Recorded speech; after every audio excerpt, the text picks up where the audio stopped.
എടാ നീ ആരോടും പറയത്തില്ലെങ്കിൽ ഞാനൊരു രഹസ്യം പറയാം. ആ പറ. നമ്മുടെ കേശവനങ്ങളുടെ വീട്ടിലെ വൈഫൈ ഞാൻ ഊറ്റുന്നുണ്ടടി.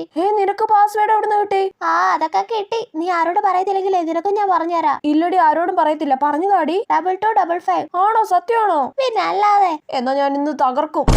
വൈഫൈ കണക്ട് ആയി. അയ്യോ, എനിക്ക് കൊറേ സീരീസ് ഡൗൺലോഡ് ആക്കണം. പുറത്തിറങ്ങിയിരിക്കുമ്പോഴാ നല്ലോണം റേഞ്ച് ഉള്ളത്. കൊച്ചെന്താ ചായ എടുത്ത് വെച്ചിട്ടുണ്ട്, ഇങ്ങോട്ട് പുറത്തോട്ട് കൊണ്ടുപോവാ അമ്മേ. എന്താ മോളെ പുറത്തിരിക്കുന്ന? ചുമ്മാ കാറ്റൊക്കെ കൊള്ളായിരിക്കുവാ ത്രേസ്യാമ്മച്ചി. കൊച്ച ഇരുട്ടായിടി, അകത്ത് കയറി വാ, കൊതുക് കടിക്കും. അകത്ത് ഭയങ്കര ചൂടാ അമ്മേ, കുറച്ച് സമയം കൂടെ പുറത്തിരിക്കട്ടെ. ഒരു 100 സീരീസ് എങ്കിലും ഡൗൺലോഡ് ആക്കിയിട്ട് ഞാൻ ഇവിടുന്ന് എണീക്കും.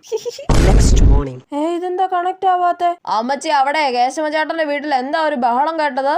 അതെന്തോ നെറ്റുകാര് കൊറേ പൈസ പിടിച്ചെന്നോ 10,000 രൂപ ബില്ല് വന്നെന്നോ അങ്ങനെയൊക്കെ ഏതാണ്ടൊക്കെ പറഞ്ഞ അടിപിടിയാണെന്നേ. അയ്യോ, അടിപിടിയോ? 10,000 രൂപയുടെ ബില്ലോ? ഇനി ഊറ്റിയത് ആരാണെന്ന് കണ്ടുപിടിക്കാൻ പറ്റുമോ എന്തോ.